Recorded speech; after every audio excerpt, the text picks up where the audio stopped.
रामायण में मंदोदरी एक ऐसा किरदार है जिसके बारे में लोगों को न केवल जानने की दिलचस्पी होती है बल्कि जिससे कईयों को सहानुभूति भी होती है। मंदोदरी को रामायण में रावण जैसा क्रूर नहीं बताया गया है, जिस कारण लोगों की राय उसके बारे में अलग है, लेकिन बहुत से लोग ये नहीं जानते कि मंदोदरी कौन थी, उसका जीवन कैसा था और वो रावण की पत्नी कैसे बनी। तो जानते हैं। माता पार्वती ने दिया मधुरा को मेढक बनने का श्राप। इस कथा के अनुसार मधुरा नामक एक अप्सरा थी जो माता पार्वती की बहुत बड़ी भक्त थी। एक दिन मधुरा माता पार्वती से मिलने कैलाश पर्वत पर पहुंची, लेकिन माता पार्वती वहां नहीं थी।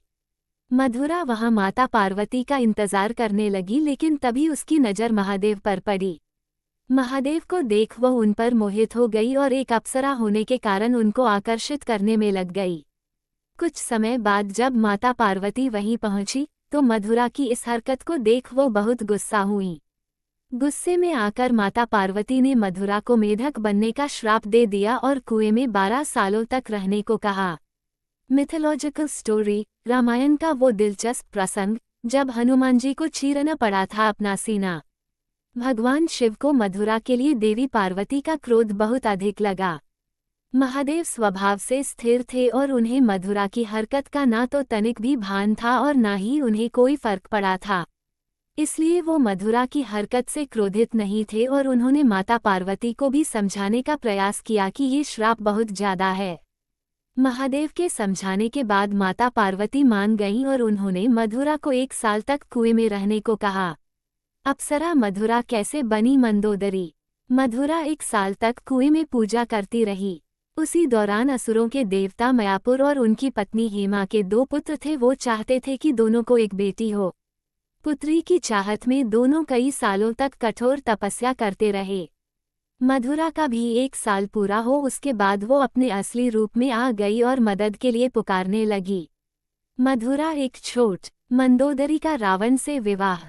कुछ सालों बाद जब रावण मयासुर से मिलने गया तो वह मयासुर की बेटी मंदोदरी को देखकर मंत्रमुग्ध हो गया। रावण ने मयासुर से कहा कि उसे मंदोदरी पसंद है और वो मंदोदरी के साथ विवाह करना चाहता है। मयासुर ने मना कर दिया, लेकिन रावण ने जबरन विवाह कर लिया। इस तरह मंदोदरी रावण की पटरानी बनी। विवाह के बाद दोनों के 3 पुत्र हुए। मंदोदरी बहुत ही समझदार और ज्ञानी थी। वह रावण को सदा अच्छी सलाह देती थी और कहा जाता है कि अपने पति के मनोरंजन के लिए उसी ने शतरंज के खेल का प्रारंभ किया था।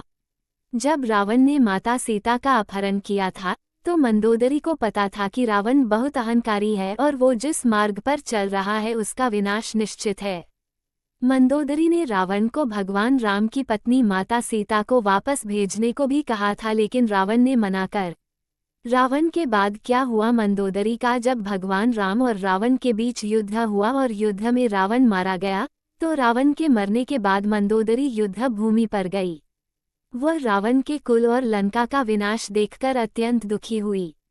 युद्ध के बाद भगवान राम ने लंका का राजपाट विभीषण को सौंप दिया। भगवान राम ने मंदोदरी को सुझाव दिया कि वो विभीषण से विवाह कर ले, लेकिन उसके बाद मंदोदरी ने खुद को महल में कैद कर लिया था। काफी समय तक मंदोदरी ने किसी से कोई संपर्क नहीं रखा। कहते हैं कि लंका की भलाई के लिए मंदोदरी ने विभीषण से शादी करना स्वीकार किया।